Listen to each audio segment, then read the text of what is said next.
All right, guys, we got the Fed press conference, January 28th. After the rate choice, rates stayed the same. 3.75. Let's listen to this. Squarely focused on achieving our dual mandate goals of maximum employment and stable prices for the benefit of the American people. The U.S. economy expanded at a solid pace last year and is coming into 2026 on a firm footing. Rates remain the same. While job gains have remained low, the unemployment rate has shown some signs of stabilization, and inflation remains somewhat elevated. Unemployment's been high. In support of our goals, today the Federal Open Market Committee decided to leave our policy rate unchanged. Papa Powell pumping the market. Our policy rate by 75 basis points. He's pumping it. He's pumping it. 3 meetings. We see the current stance of monetary policy as appropriate to promote progress toward both our maximum employment and 2% inflation goals. I will have more to say about monetary policy after briefly reviewing economic developments. Available indicators suggest that economic activity has been expanding at a solid pace. Consumer spending has been resilient, and business fixed investment has continued to expand. In contrast, activity in the GameStop getting a little bit of a push. Weak. The temporary shutdown of the federal government likely weighed on economic activity last quarter, but these effects should be reversed as the reopening boosts growth this quarter. In the labor market, indicators suggest that conditions may be stabilizing after a period of gradual softening. The unemployment rate was 4.4% in December and has changed little in recent months. Job gains have remained low. Total non-farm payrolls declined at an average pace of 22,000 per month over the last 3 months. Excluding government employment, private payrolls rose at an average pace of 29,000 per month. A good part of the slowing in the pace of job growth over the past year reflects a lot of volatility, decline in mixed growth bag of the right now, labor guys. force due to lower immigration and labor force participation, though labor demand has clearly softened as well. Other indicators, including openings, layoffs, hiring, and nominal wage growth, show little change in recent months. Inflation has eased significantly from its highs in mid-2022, but remains somewhat elevated relative to our 2% longer-run goal. Estimates based on the Consumer Price Index indicate that total PCE prices rose 2.9% over the 12 months ending in December, and that excluding the volatile food and energy categories, core PCE prices rose 3.0%. These elevated readings largely reflect inflation in the goods sector, which has been boosted by the effects of tariffs. In contrast, disinflation appears to be continuing in the services sector. Near-term measures of inflation expectations have declined Any way to from spin last it. year's peaks, as reflected in both market and survey-based measures. This is crazy. Most measures of longer-term expectations remain consistent with our 2% inflation goal. SPY monster candle Our pulling monetary back. policy actions are guided by our dual mandate to promote maximum employment and stable prices for the American people. At today's meeting, the committee decided to maintain the target range for the federal funds rate at 3.5 to 3.75%. Since last September, we have lowered our policy rate 75 basis points, or 0.75 of a percentage point, bringing it within a range of plausible estimates of neutral. This normalization of our policy stance should help stabilize the labor market while allowing inflation to resume its downward trend toward 2%, once the effects of tariff increases have passed through. We are well positioned to determine the extent and timing of additional adjustments to our policy rate based on the incoming data, the evolving outlook, and the balance of risks. Monetary policy is not on a preset course, and we will make our decisions on a meeting-by-meeting basis. To conclude, the Fed has been assigned 2 goals for monetary policy: maximum employment and stable prices. We remain committed to supporting maximum employment, bringing inflation sustainably to our 2% goal, and keeping longer-term inflation expectations well anchored. Our success in delivering on these goals matters to all Americans. We at the Fed will continue to do our jobs with objectivity, integrity, and a deep commitment to serve the American people. Thank you. I look forward to your questions. If SPY loses 695, it will dump. If it holds, it could push up. Watch that level. It's key. At Associated Press, thank you. I wanted to ask that, you attended the Supreme Court hearing last week on the Trying to Lisa hold it Cook as case, support. and Treasury Secretary Scott Lots of Bessent volatility. criticized that as political. Can you say why you attended and what you would say in response to the Secretary's criticism? So let me start with, I don't respond to comments by other officials, whoever they may be. It's just not appropriate to do that. I will tell you why I attended. I would say that that case is perhaps the most important legal case in the Fed's 113-year history.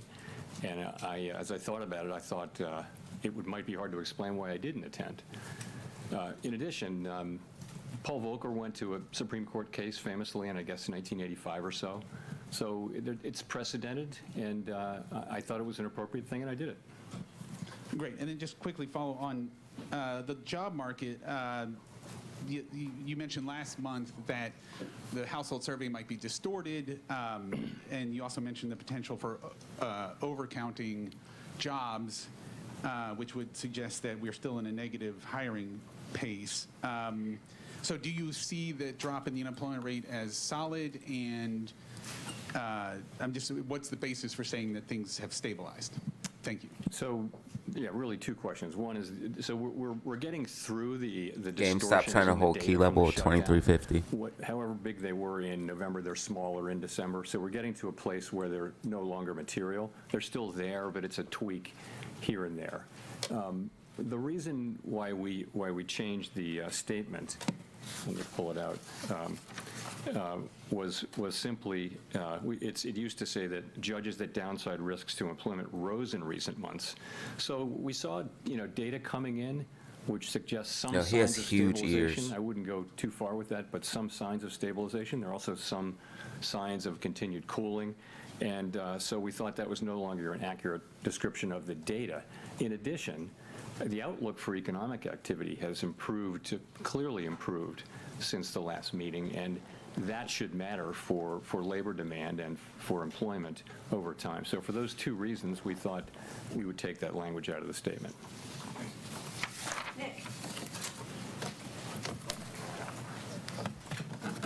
Nick Timrose, The Wall Street Journal.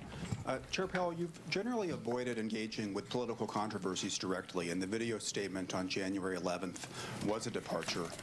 What made this different? Nikki and are you Leaks. concerned it could draw the institution further into political debates? So today I'm simply going to refer you to the statement that I made on January 11. I'm not going to expand on it or repeat it. So I'm just not going to, this is really about the press conference and the economy and what we did today, and some ancillary areas, but I'm not going to be getting into that. Can you say whether the Fed has responded to the subpoenas? I have nothing for you on that today. Mike. Michael McKee from Bloomberg Radio TV. Have you He's made asking a about them decision on charges. whether you would remain as a governor of the Federal Reserve? And if so, would you tell us what it is? And if not, when might we anticipate a decision? No, and I really, once again, have nothing for you on that today. Dang, he's not answering no questions. Why would you want to leave it all under the circumstances? Again, He's not answering nothing. There's a time and place for these questions, but not something I'm going to be getting into today. Oh, man, this is crazy. They're batting 1,000 today. Claire Jones, Financial Times. Thanks a lot for taking my Oh. questions. In another one guys- that might, lead to a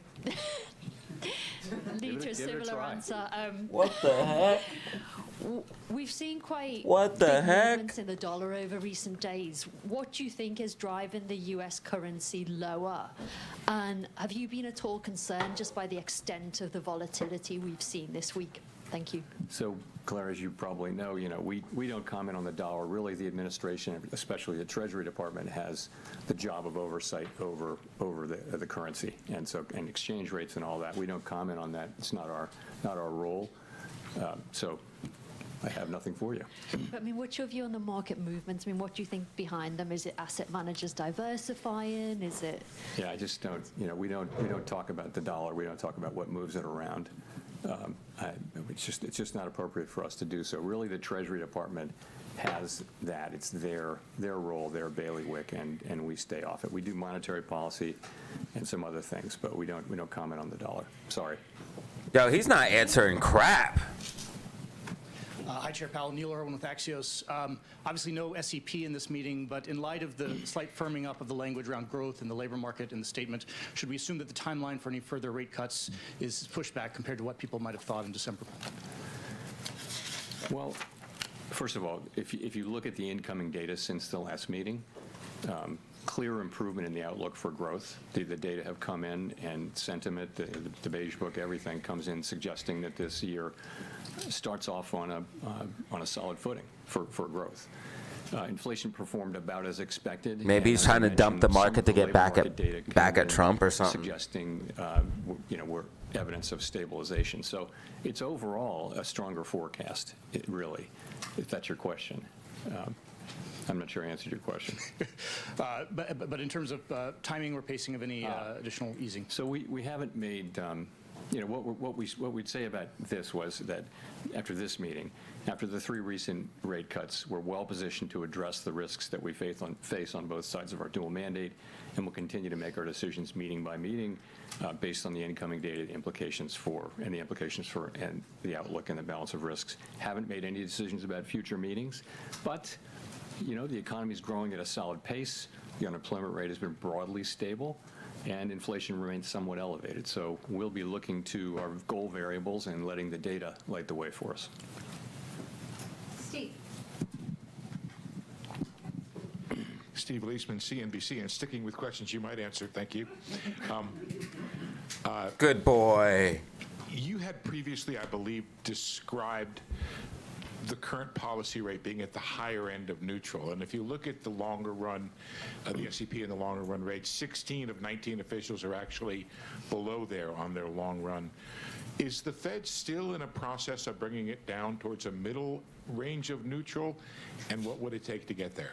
So the count I did was that 4 of the 19 were at or above that. Maybe I missed by 1, but I thought it was 4. And if you look at the dealer survey, it was 10 out of 58 where we're at or above. So you're right. It's the higher end of the range. What we say is it's within the range of plausible estimates. This is the higher end of that range, but so for some people they think it's neutral. I think, and many of my colleagues think, it's hard to look at the incoming data and say that policy's significantly restrictive at this time. It may be sort of loosely neutral, or it may be somewhat restrictive. It's in the eye of the beholder, and of course no one knows with any precision. You had a follow-up. I get what you're saying, but some officials have described the Fed being in a mode of bringing it down eventually over time. Are you still in that mode, or is this a place to hang out? Yeah, no, Is this a place to hang out? If you look at the SEP from December, most people had additional normalization. But at the same time, we've done a lot of the process of normalizing. A good piece of it is done with 75 basis points, and before that, 100. It's 175 basis points we've cut since we began cutting in September of 2024. So you've moved. Spy slipping, guys. The Fed funds is running just a little below 3.65%. Bro, stumbling. So you've moved a good way, and we think we're well positioned here to watch how the economy performs, look at the data. We're not making decisions about future meetings, but we do think we're well positioned after those 3 cuts to let the data speak to us. Amira. Thank you, Chair Powell. Amira Mokwe from Bloomberg News. To what extent did the committee discuss the possibility of cutting at this meeting or in March? And how are you all thinking about the conditions that would merit another rate cut? Is there broad agreement on the committee about what it would take? So there was broad support on the committee for holding today. Broad, I would say, including among non-voters. So that's where that was. Of course, some people did want to cut and dissented, but committee pretty broadly for holding today. We're not trying to articulate a test for when to next cut or whether to cut at the next meeting. What we're saying is we're well positioned as we make decisions meeting by meeting, looking at the incoming data, evolving outlook and all that. And, we're in a position where, we still have some tension between employment and inflation, but it's less than it was. I think that the upside risks to inflation and the downside risks to employment have probably both diminished a bit. So, we'll be looking at that. It's about how you weigh the risks to the two goals and how big those, and quantify them. And so there are different views on the committee, and, we'll find our way forward as the data evolve.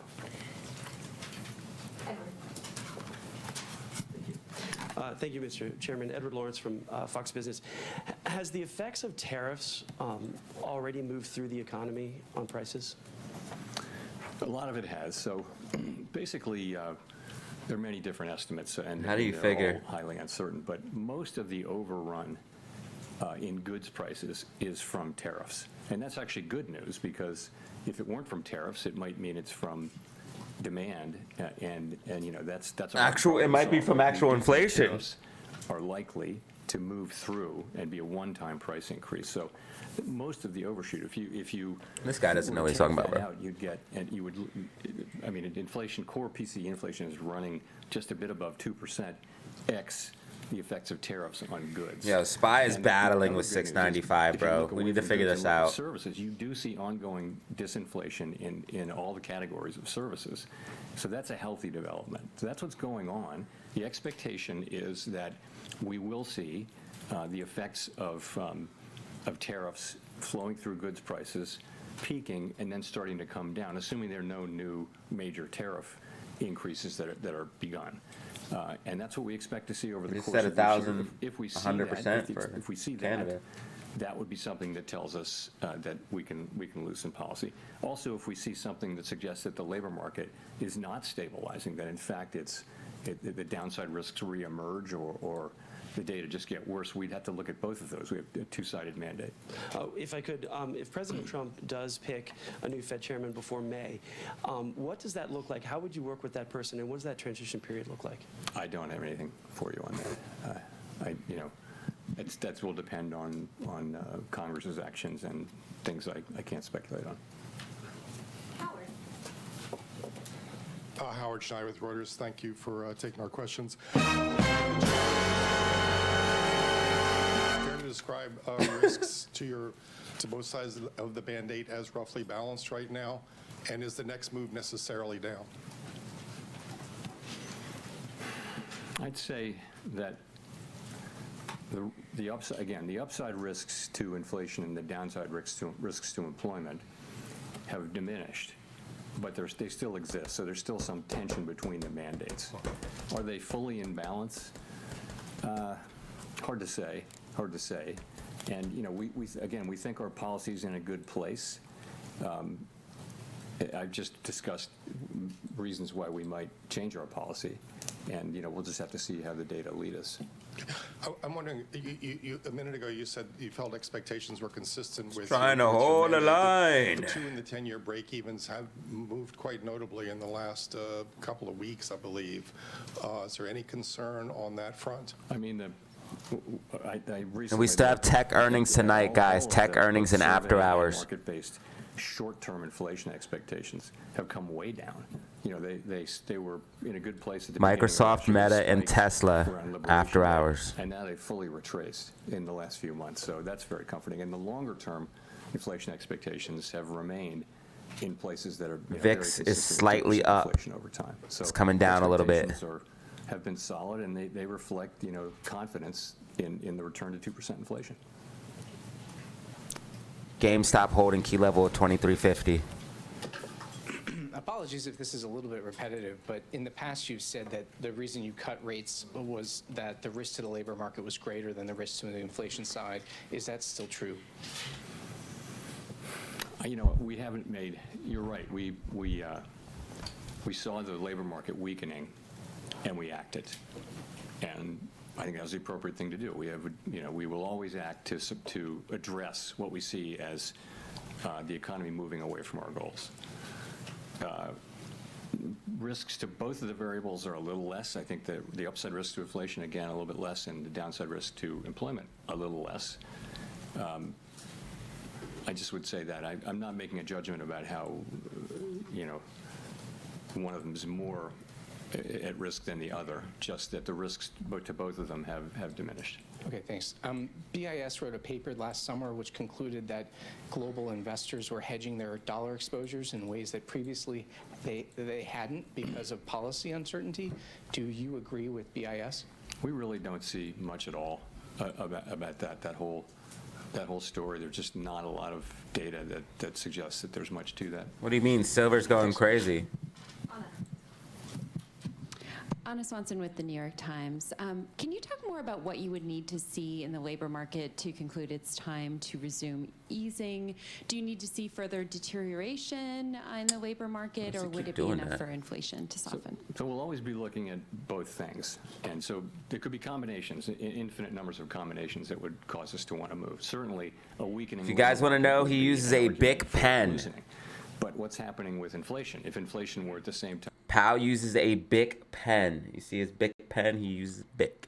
Looking at both, clearly a weakening labor market calls for cutting. A stronger labor market says that the rates are in a good place.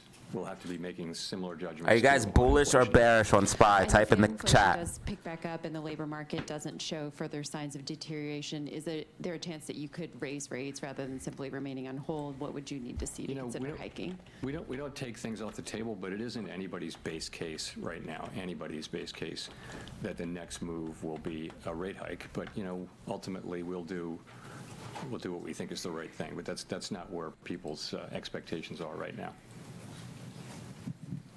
Victoria. Hi, Victoria Guida with Politico.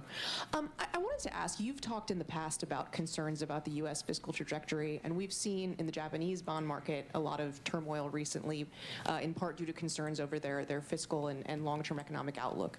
So do you worry that the U.S. could at some point find itself in a similar situation to Japan, whether for fiscal or demographic reasons?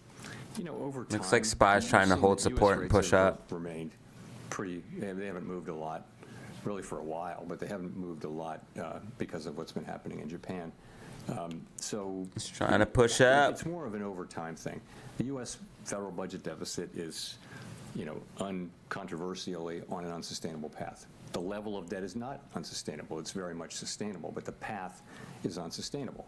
And the sooner we work on it, the better. But right now we're running a very large deficit at essentially full employment, and so the fiscal picture needs to be addressed, and it's not really being addressed. So that's important. I'm not in any way connecting it to some sort of near-term market event, but ultimately it's something we'll have to deal with, and that in the end game, that's where you wind up, is in some kind of a difficult thing. But that's not where we are. It's not what Japan is either.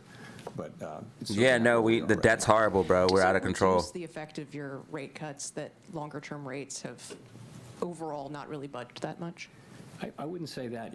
The thing is, technically, higher longer-term rates means less accommodative financial conditions. But remember, many things move longer-term rates. It's not mostly what happens on the short end. There can be effects of longer-term rates from our moving our policy around, but it's much more assessments of the fiscal path and fiscal policies and risks and things like that move the 10-year around. You can look back at and find periods where we've been very actively moving the policy rate over the course of a year, and over the course of that year, the 10-year is exactly where it started. So there's not a tight link between 10-year rates and the overnight rate. Elizabeth. Thanks so much, Elizabeth Schulze with ABC News. Republican Senator Tom Tillis, who sits on the Senate Banking Committee, said he will block any Fed nominee, including the chair, until this investigation into you is resolved. Do you support this move by the senator, and what conversations have you had with the senator? I've got nothing for you on that. More broadly, what would happen to American households if the Federal Reserve loses its ability to operate independent from politics? So really, the point of independence is not to protect policymakers or anything like that. It just is that every advanced economy democracy in the world has come around to this common practice. It's just an institutional arrangement that has served the people well, and that is to have a separation between SPY has resistance at 695.70. control over the setting of monetary 695.70. policy. And the reason is that monetary policy can be used, through an election cycle to affect the economy in a way that will be politically worthwhile. So this isn't, I'm not talking about the U.S. context. This is every advanced economy democracy of any size. So it's a good practice. It's pretty much everywhere among countries that look at all like the United States. And I think if you lose that, Power hour in 5 minutes. First of all, it would be hard to restore the credibility of the institution if people lose. All right, wrap it up, pal. I need to get predictions, man. Making decisions, only on the basis of our assessment of what's best for everyone, for the wide public, rather than trying to benefit one group or another. If you lose that, it's going to be hard to retain it. And we haven't lost it. I don't believe we will. I certainly hope we won't. But it's very important, and the reason it's important is that it's enabled central banks generally not to be perfect, but to serve the public. You're confident That's an in maintaining understatement. that independence at this point? Yes. There's not no independence, bro. I'm certainly committed Stop. to that, and so are my colleagues. Archie. Stop lying. Archie Hall from The Economist. On that sort of stabilization of the labor market question, how much do you see the weakening we saw over the past 6 months, a year, as a kind of data mirage around Shout out to my UK fam. and so on that's now resolved? Or how much have we seen a kind of real underlying firming up in the state of the labor market, do you think?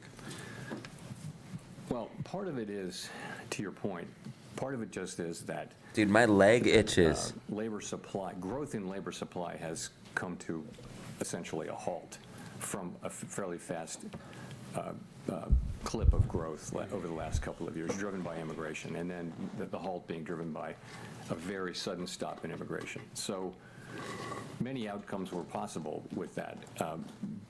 Supply came way down. It turns out that demand for labor also came down. Here comes the Trump a very shit similar with amount, immigration. maybe just a little bit more, which is why the unemployment rate has gone up. So I don't know whether that's a coincidence or not, but that's what's happened with that part. But if you look at other things, like, for example, just to pick a couple. I know, Amy got me dying, cut. Why she hit 142? But, it shows, it's a survey. We're about to showing dump that down if we lose workers this feel level. I like told you availability guys. It's a very low reading. Just one Insta reading, dump. but it's an indication of Amy, GameStop decoupling. people part-time for economic reasons. Amy, GameStop decoupling, man. And I told the yes voters this would happen, that Amy and GameStop would decouple. And I told them they would hit 143. That suggests that the labor market has softened. But you're right, part of payroll jobs softening is that both the supply and demand for labor has come down. Growth in those two. This is what the yes voters wanted, though. Remember that. That makes it a difficult. They took our play and hijacked it. Market. So imagine they both came down a lot to the point where there is no job growth. Is that full employment? I feel like the yes voters are the same people out there, like, causing chaos right now. At the same time, They just lost the plot. Like that's a maximum employment economy. It's a very challenging and quite unusual situation. Thanks. And one more. On growth and the kind of strong growth outlook, or strengthening growth outlook you're now seeing, how much of that is the fiscal stimulus we're seeing from the beautiful bill, the tax cuts, and all of that? So you're seeing it already. You don't have much of the fiscal. I think the outlook, you're right. It's financial conditions and it's fiscal policy for 26. But you've got strong consumption that's been happening before financial conditions have been supportive, but before the fiscal effects really are shown. So essentially the economy has once again surprised us with its strength, not for the first time. Consumer spending, although it's uneven across income categories, but consumer spending overall numbers are good, and we're benefiting from the AI build out of data centers. That's another thing we're benefiting from. But the economy overall, the growth is on a solid footing. It looks like, and it's not just those things. It's just the consumer is filling out surveys that sound really negative and then spending. So there's been a disconnect for some time between downbeat surveys and reasonably good spending data. Thanks, Chair Powell. Christine Romans from NBC News. You talked about how consumer spending is uneven.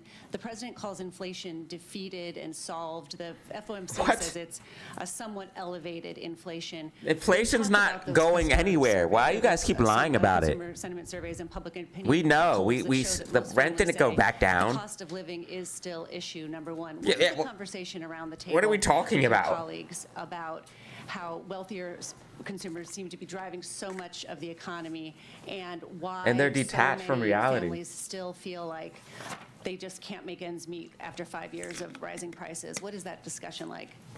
So a couple Because things. rich are One, detached from there's reality. It's all good for them. In that, we know that higher income households that tend to own real estate and tend to own stocks, securities, and those assets have been going up in value and increases. Yeah, they're in wealth rich. They feel support richer. Spending over time. So, and that's clearly a part of the story. We also know that for some time now, for a year. While or people more, don't have we've been assets, hearing are from, getting poorer. Retailers. Key lesson: stack assets as much as you can, even if it's just crumbs. Stack those crumbs, because you have to build a base, and from that base you can multiply.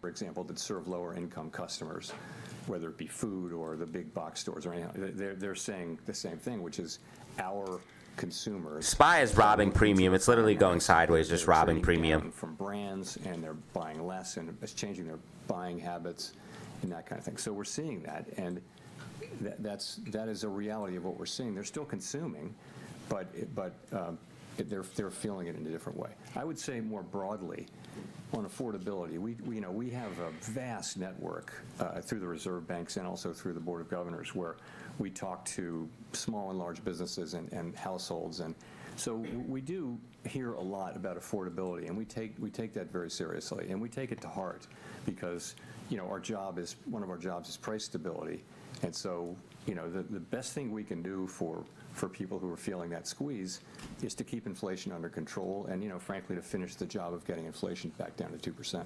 Which will never happen build-out again. As being positive for economic growth this year. I wonder, as you look at the weakest year last year for job creation of Inflation's never non-recession going years back since, to like 2K. 2003. Are you concerned about AI maybe supplanting more entry-level work and entry-level jobs, and how does that play into what you're watching about the labor market? So everyone, of course, is watching AI and the deployment and, trying to understand exactly what's happening. And there's a wide range of possibilities. It's hard to say. And, of course, anyone who uses it is amazed at what it can accomplish, right?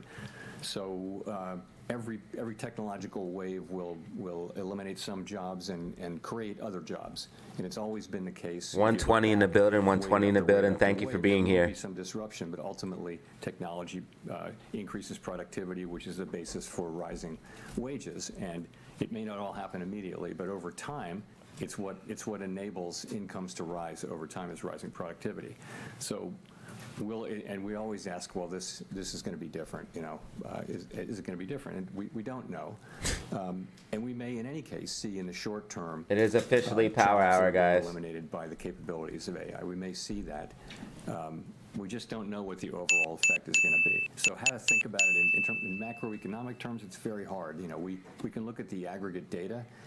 We can analyze, for example, there is some connection, it appears, between the low hiring rate for recent college grads and AI, but it's not. SPY robbing premium, just trending sideways. You hear large companies, though, many of them saying that they either won't be hiring for some time, or that they're hiring less, or that they're laying people off, and they Oh tend my to God. refer to AI when they do that. So we're all watching and learning. And it could Todd have with the pretty significant 5 effects on the gifted. economy, the workforce, and our society. Thank you so much, We don't really dude. have the tools to Absolute address legend. The concerns that may arise. Todd But we know a and lot of Danny people Lamb who focus on standing solely analyzing on the it mountain and right now. Try to understand what the macroeconomic implications are. Legends, backbones of the community. Thank you, guys. Todd with the 5 gifted. Thank you, Chair Powell. Bayi from AFP News Agency. One of your that on inflation, the broad expectation was for a one-time price increase and then for inflation to come down. And I was wondering, is your expectation still for inflation to start cooling in the second half of 2026? And if you could elaborate how far we are from target currently. Thank you. So how far we are from target is, as I mentioned in my opening remarks, we had 3%, 3.0%. SPY does look like it's trying to go bullish, but I don't know how bullish it's going to go, guys. What we had the year before. So on net, Want to see GameStop hold 23.50. Want to see AMC back above 145, or it's all bad. Most of the overshoot was in goods prices, which we think is related to tariffs, and ultimately we think those will not result in inflation as opposed to a one-time price increase. Okay, so that's where it is. In terms of, you asked, no one thinks they will, ex ante understand really clearly, precisely when this will happen. But there's an expectation that sometime in the middle quarters of the year, we'll see tariff inflation topping out. Are you even allowed to say that? Are you like a secret agent, Todd? Put in place, we I'm glad you're safe, though, dude. Tariffs over 6, 7, 8, 9. Said sorry, I was in witness protection. And then you can see. Dude, I'm glad you're safe, bro. Are you even allowed to say that? We missed you, dude. Glad to have you back, brother, but that's wild, man. Great precision in that. But, we'll be able to see whether things are moving in that direction. I think, we'll be able to see. Okay, just kidding. Richard Escobedo. Where's the secret agent? Thanks, Chair Powell. I'm Richard Escobedo with CBS News. I want to look outside the U.S. about what's happening outside our shores and how it impacts the U.S. Canada's Prime Minister said last week that there's been a rupture in the global order, and I wonder how you're thinking about geopolitical risk as it relates to the U.S. economy. So I can't comment on that speech. 120 in the building right now, guys. 120 in the building. I appreciate you guys for being here. A lot of it is around energy, oil. And so far, we haven't, for all the turmoil, oil prices have come down, as you know, and so we don't really see much. Longer than that, it's trade, and the trade, our economy has pulled through pretty well, you'd have to say, given the very significant changes in trade policy. The U.S. economy has pushed right through. Partly that is that the way that what was implemented was significantly less than what was announced at the beginning. In addition, other countries didn't retaliate, and in addition, a good part of it hasn't been passed through to consumers yet. It's being taken by companies that stand between the consumer and the exporter. So that's where that is. Jennifer. Thank you, Chair Powell. Jennifer Schonberger with Yahoo Finance. With third quarter GDP growing at 4.4% and the fourth quarter expected to have a 5 handle on it as to what the Atlanta Fed is predicting, at a time when you had a government shutdown and we thought that was going to shave off some growth, you've also got the fiscal tailwinds you've talked about, big tax refunds coming, potential tariff dividend. How could you cut rates and not spur inflation in that environment? Well, this is DD. It might be boring, but we have to do it. It would depend. It depends on Staying how fast potential informed is growing, right? I'm just asking in principle. I'm not, I'm not saying this is what's happening, but there's growth and there's how fast the potential is growing, and at a time of high productivity growth, potential output is rising. So it really matters whether. GameStop, AMC, as actual output. SPY, all fighting. Over time. The numbers you cite were for quarters, and quarterly GDP is, you need to look at 12 months because quarterly GDP can be very lumpy. GDP was negative in the first quarter. Top members in the building, Sunny GG, Todd. Over the year, the numbers were nothing like that. It was more in the mid-2s for the year. And how do you explain the divide right now between strong economic growth and the job market? Is it productivity that's filling the gap? And is productivity being driven by AI at this point? So what? How would productivity be driven by AI right now? Solid growth, but what looked like a weakening labor market. And that other than the bubble hype. By rising productivity. But I would say we do see signs of certainly of the unemployment rate stabilizing. So it may be we're seeing the beginning of the resolution of those two things. Oh Also, my God, as yeah, you this probably guy know, be talking out his lore is ass. That when GDP and the labor market get into an argument, in the end, This guy is a master of saying a lot of things that mean nothing. nonetheless, I think we may be seeing that tension resolving a little bit. This is Too soon to crazy. say with any confidence, though. Misty Blue with the merch pick. Misty Blue with the merch pick. Matt Egan with CNN. Chair Powell, after today, you have 2 meetings left as Fed chair. You've obviously experienced a lot during your time. Spy as is Fed pushing chair, up, served guys. Under multiple presidents. I'm wondering what advice you have It held for and pushed whoever up. your successor might be. Honestly, I'd say a couple of things. One is, stay out of elected politics. Don't get pulled into elected politics. Don't do it. And that's another thing. Well, another is that, our window into democratic accountability is Congress. And it's not a passive burden for us to go to Congress and talk to people. It's an affirmative, regular obligation. If you want democratic legitimacy, you earn it by your interactions with our elected overseers. And so it's something you need to work hard at, and I have worked hard at it. So, and the last thing is, it's easy to criticize government institutions so many ways. I will tell whoever it is, you're about to meet the most qualified group of people you not only have ever worked with, you will ever work with. And when you meet Fed staff, and not everybody's perfect, but there isn't a better cadre of professionals more dedicated to the public well-being than work at the Fed. Thanks for that answer. If I may follow up, as I'm sure you've noticed, gold and silver prices Bro have snuck in a experienced question. historic gains of late.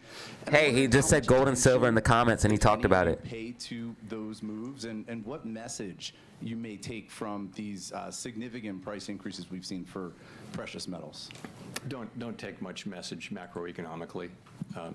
The argument can be made that we're losing credibility or something. It's simply not the case. If you look That at is where the case, inflation brother. Expectations are, our credibility is right where it needs to be.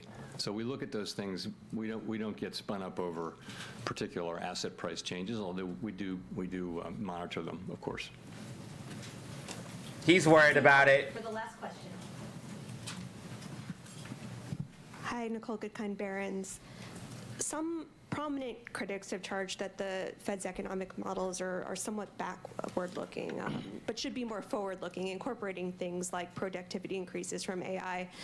How do you incorporate current and future developments into your analysis and decision-making, and do you have an answer to those critics? Yeah, so by and large, those criticisms, as somebody on the inside, they just don't make sense, and I'll tell you why. Even if SPY goes bullish, I don't think it's going to go crazy because there's just a lot of bearish momentum.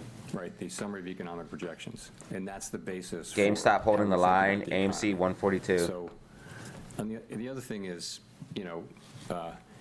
what an economic model can do is it can grind up all the data for the last number of years, 50 years, let's say, and it can identify what are the relationships between variables A, B, C, D, and all that kind of thing. And it can tell you if you change one of those variables, this is what should happen in the macroeconomy. That's just the way it works. However, the structure of the macroeconomy is constantly changing. For example, we hadn't had a pandemic in 100 years. It wasn't in the model, and we knew it from the very beginning. It was not in the model. A trade war of this scope, we'd never had that in 100 years. And so there's great uncertainty at different points. Another thing I'll say is, when it comes to, technological developments that raise potential output, some kind of technological revolution, like happened in the 90s here and like maybe happening now with AI, we're all over that. And, everyone studies those periods, and, we're very clear-eyed about the possibility that this higher productivity may persist, and also that it may not. We're not. No one's sitting here unaware of the possibility of higher productivity. We've been talking about it for 3 years. It long predates the current situation. It's been going on for 5 or 6 years. We've had productivity. We're at 115 likes, guys. 115 likes. Thank you so much. It's very much on our minds, and we are well aware that higher productivity means higher potential output, and it changes the way you think about potentially inflation, growth, labor market, and all those things. That's all in our models. I mean, if it's just a question of using better models, bring them on. Where are they? We'll take them. But I think, we certainly are in contact with anybody who does economic modeling, and we're always looking to do better at that. But that's how I think about that. And just a quick follow-up. We've been talking a lot about tariffs and passing through, and we've been talking a lot about them for the past few months. The trade landscape is still in a constant state of flux. Announcements, threats, negotiations, they're all frequently changing. So I'm wondering how you actually track these, what data or channels are most critical to follow this in real time? Trade? Yeah, the impact of tariffs and how they're changing. Trade? Yeah, I think our staff has done a really nice job on that, and they've kind of put it together in real time. So as I mentioned, Spy robbing premium. can pretty much track its effects on pricing and on everything, and so you build a model up from all of the tariffs. At the beginning, it was very much of a forecast. Now it's every cycle that goes by, it becomes more informed by actual data. It's a robbery. And, our forecasts were not far off. What changed was, as Short I think I sellers said getting earlier, what changed cooked. was what was implemented was smaller than what was announced. Thank you very much. In addition, we didn't see retaliation internationally, and I think people did generally expect that because we saw that in the past, and that really mattered too. And then the other thing is that pass-through didn't know how fast that was going to be to consumers, didn't know how much exporters would take, how much companies in the middle would take, and how much the consumer would take. And it turns out it's a lot of companies in the middle who, by the way, are pretty strongly committed to passing the rest of it through, which is one of the reasons why we need to keep our eye on inflation and not declare victory prematurely. Yeah, because it's never going back to 2%. We're done? We're done. Okay. Thank you very much. Ladies and gentlemen, that was January 28th Fed meeting. If you guys watched the end of the video, I appreciate you guys. This was recorded live. Make sure you guys hit that like button, subscribe, all of that good stuff. So you guys heard what the Fed said, man. The economy's booming. How do you guys feel at home? I feel like this is just showing more of a divide between the rich and the poor. And it was kind of pointed out here in this meeting as well. That's one of the things that I took away from it. It just seems like the rich people are really detached, and they're driving a lot of this quote-unquote growth that we're seeing, and the poor are just getting poorer. Lesson of the story, man, is stack assets. Stack assets. Knowledge is power. And if you're watching this, you're gaining knowledge. You're gaining that power. Make sure you guys stack assets. And I appreciate you. As always, man, have fun. Stay safe. Make money. Peace out.